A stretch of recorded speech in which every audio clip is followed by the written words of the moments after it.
Grace and peace to you all, and welcome to the Calvary Road with Pastor Sam Allen. Listen, someone has rightly said, you can say not so, and you can say Lord. What you can't say is not so, Lord. And if you don't understand why, try it at work. You see, your boss doesn't have all authority like Jesus, but he does have authority over you. And if he tells you what to do and you're like, no way, boss, well, you're probably going to be in the unemployment line unless you're related to the boss and, you know.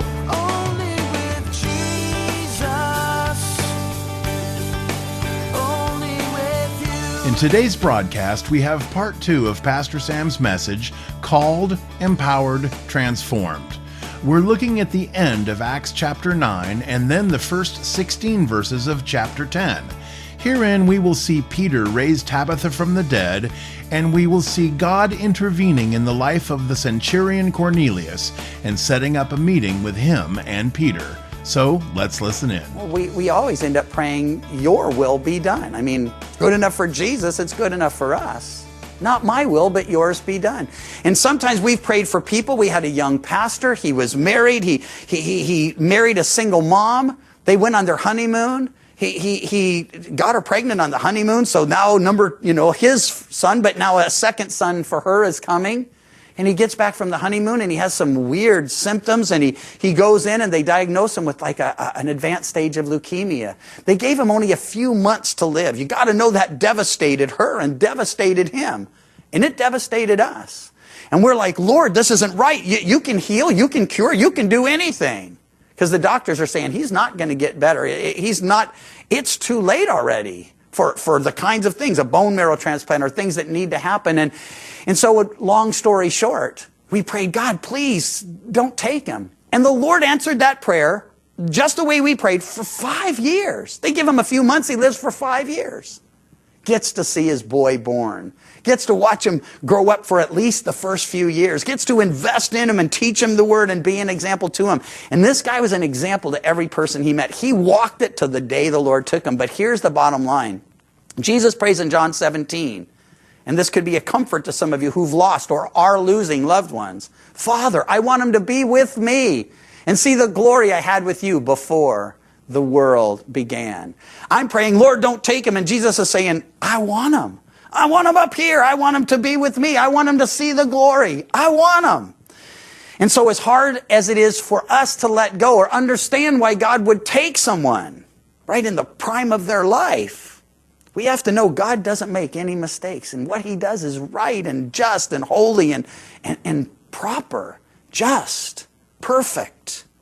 So Tabitha's died, and Peter's been called in, and he's praying, and he looks at her body, and then he speaks to her. And he says, Tabitha, arise. It's the same word, arise, the same command, the same aorist imperative that he spoke to the man who was crippled, who was bedridden. He tells the dead gal, hey, wake up, get up, come back. No, just a word of encouragement.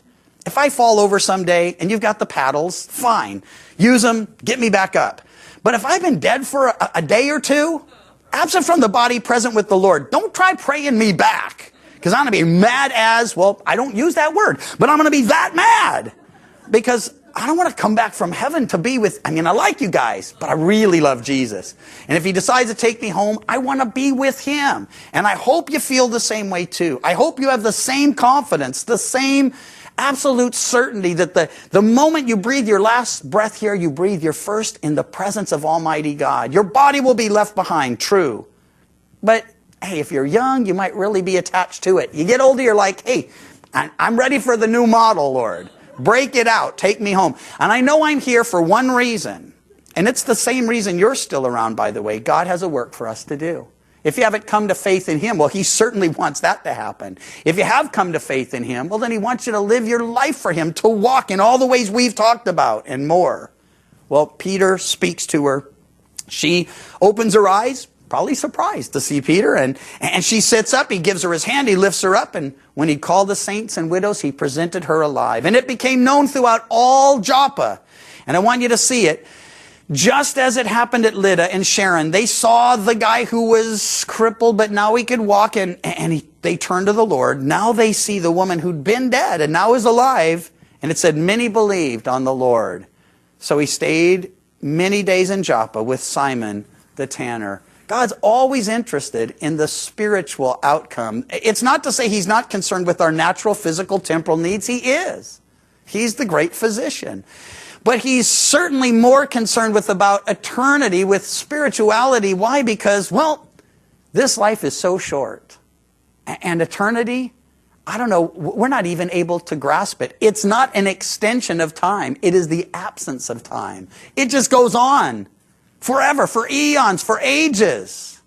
And we're going to be aware for eternity. We're going to know where we are and what we're going through and what we're doing for eternity.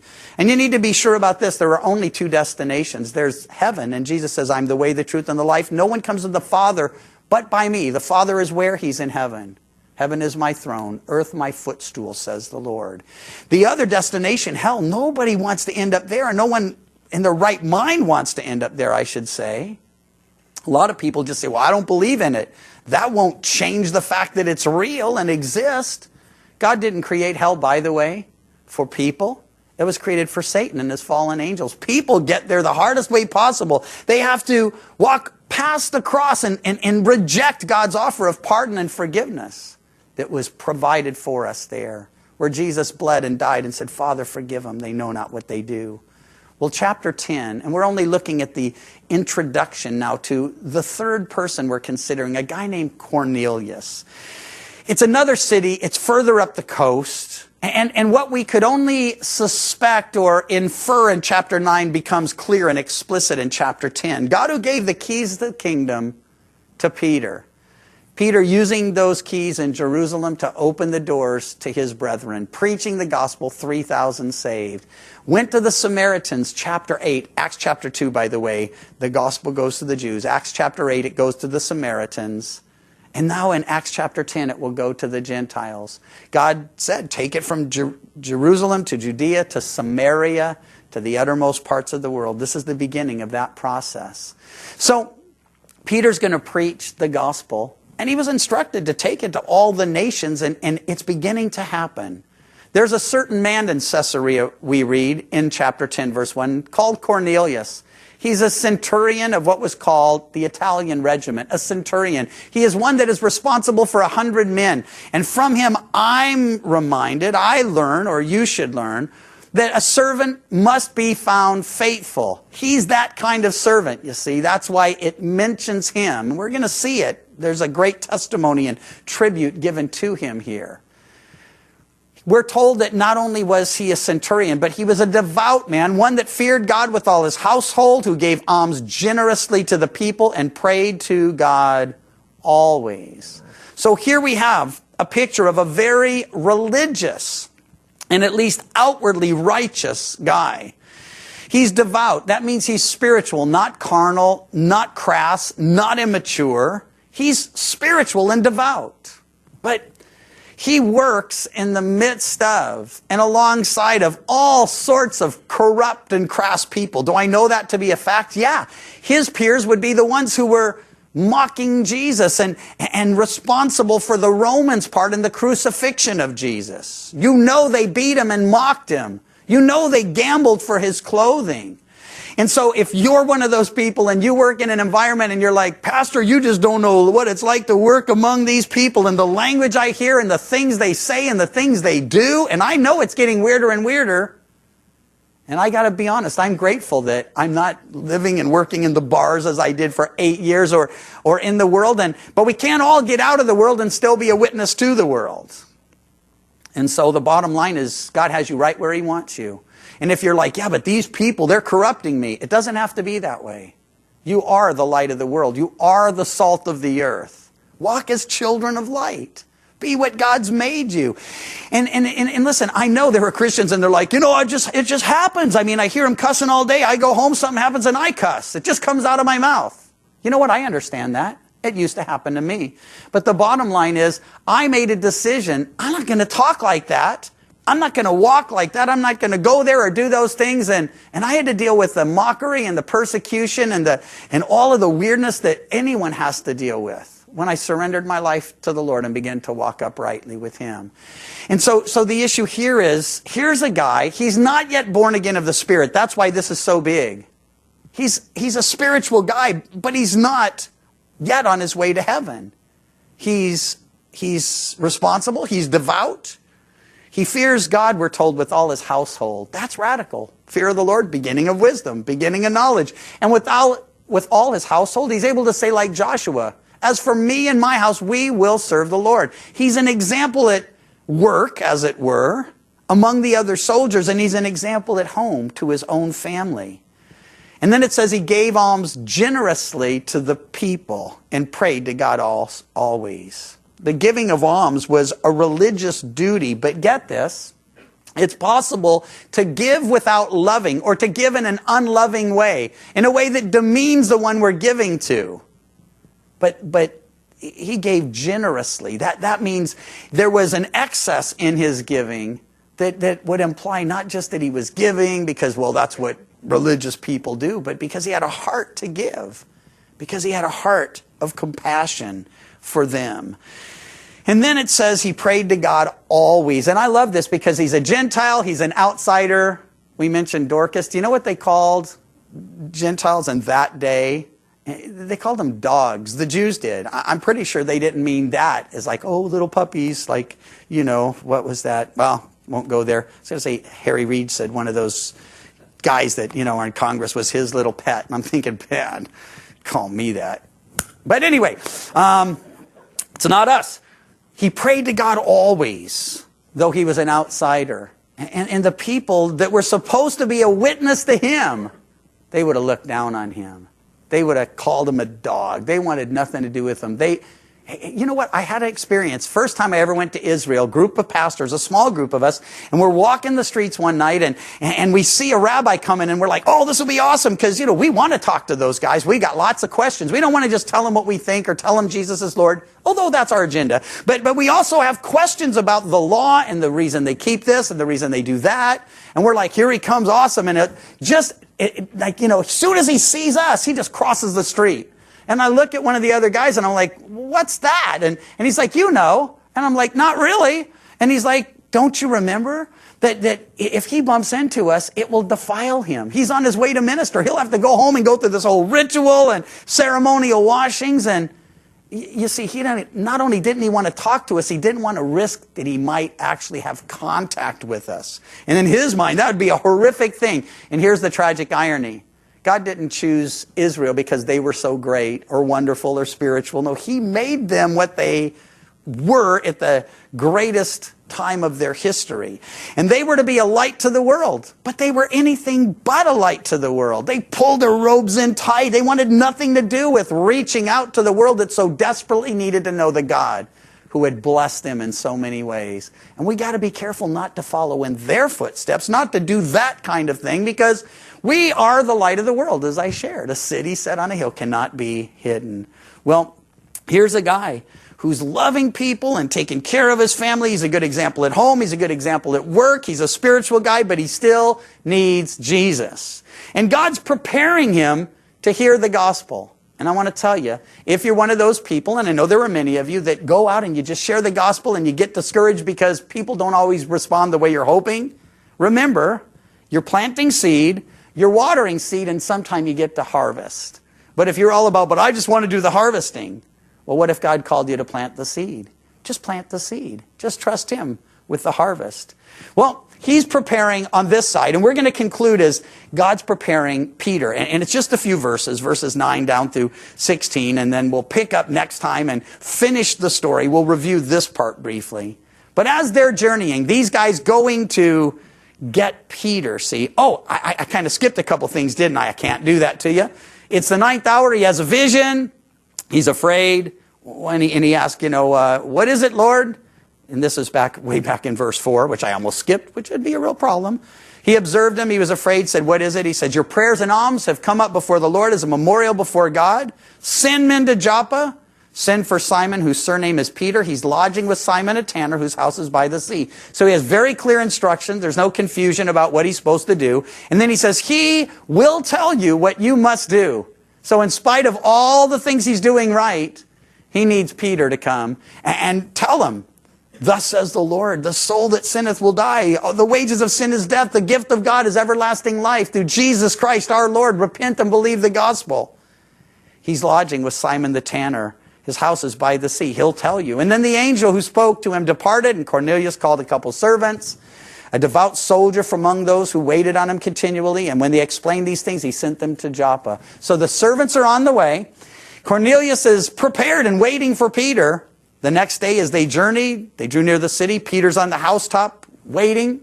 They're preparing food below. It says he became hungry. He wanted to eat. But while they made ready, he fell into a trance and saw heaven opened and an object like a great sheet bound at the four corners descending to him and let down to the earth.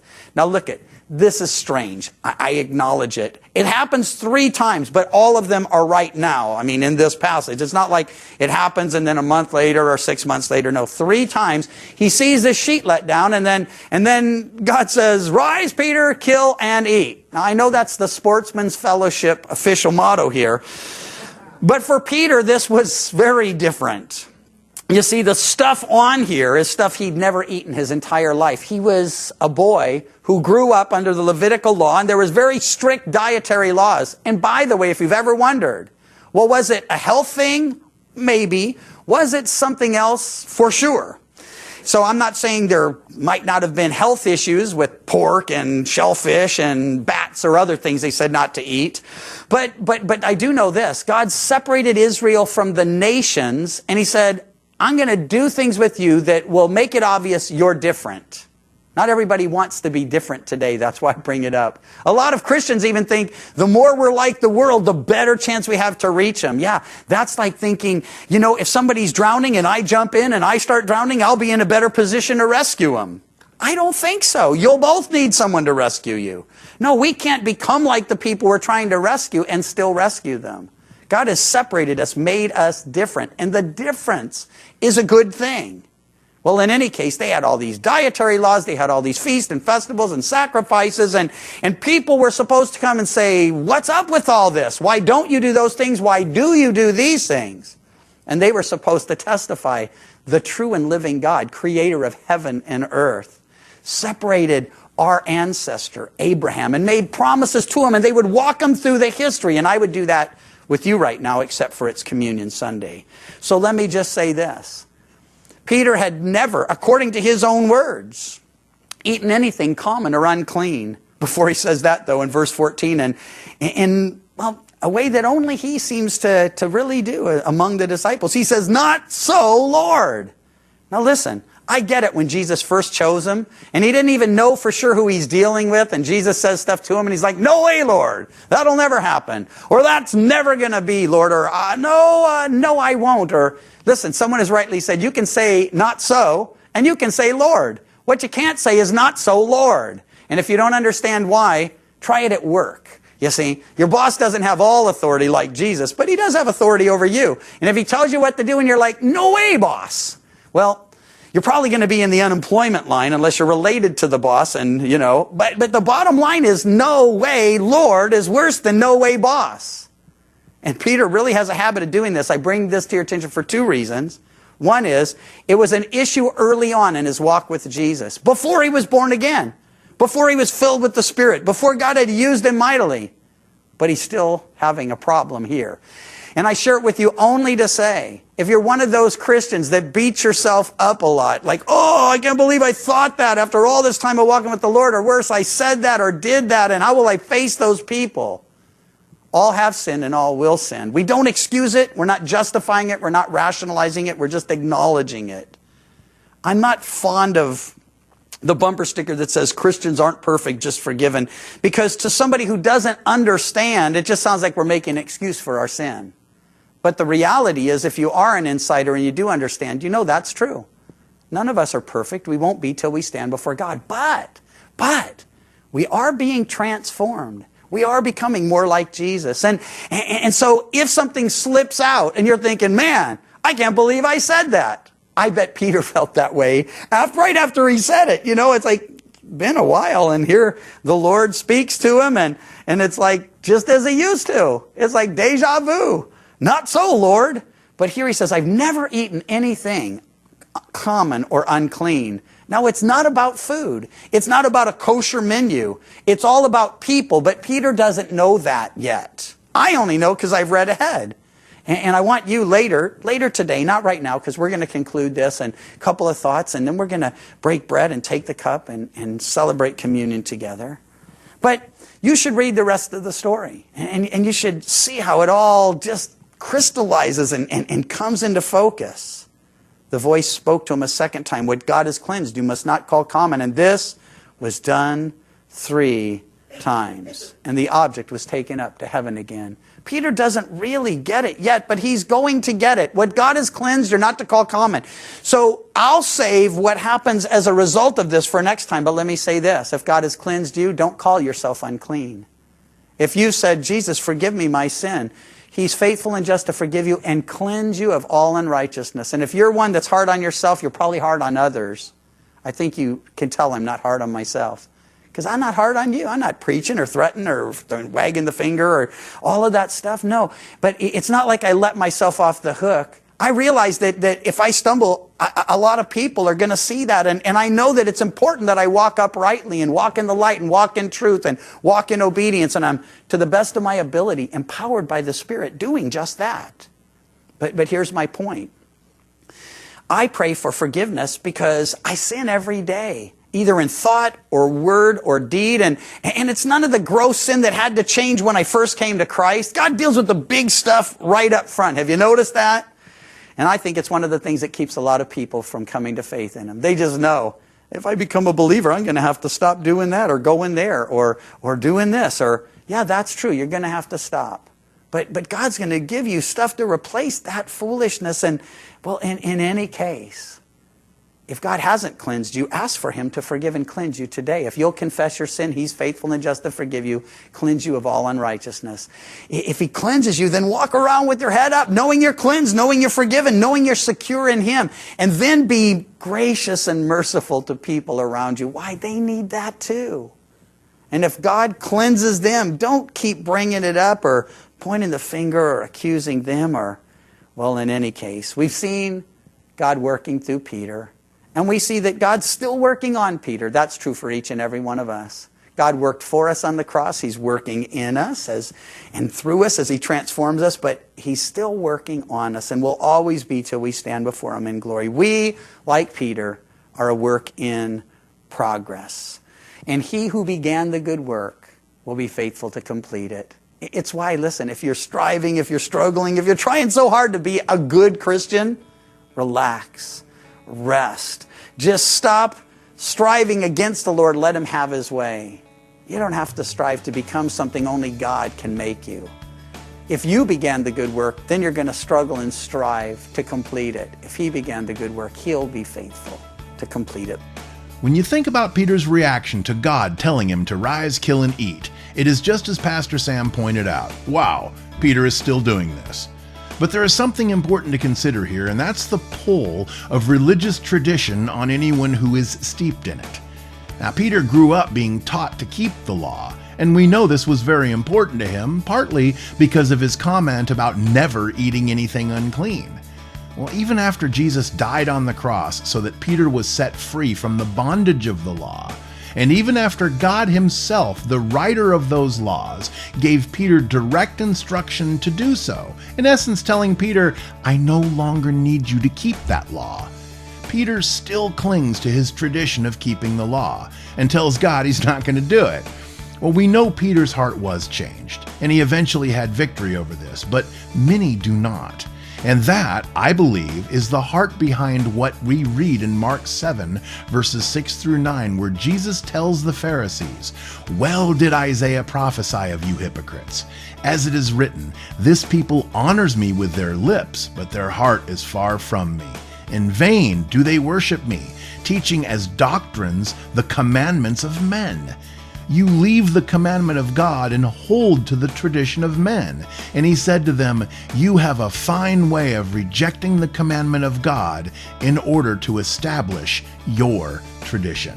The Calvary Road is a ministry of Calvary Chapel Chico, and you can visit our website, ccchico.com, or download the CC Chico app to contact us and listen to other studies from Pastor Sam. You can also listen to The Calvary Road as a daily podcast by visiting thecalvaryroad.com. We'd love to hear from you, and until next time, may you find grace and peace as your journey takes you down the Calvary Road. And your grace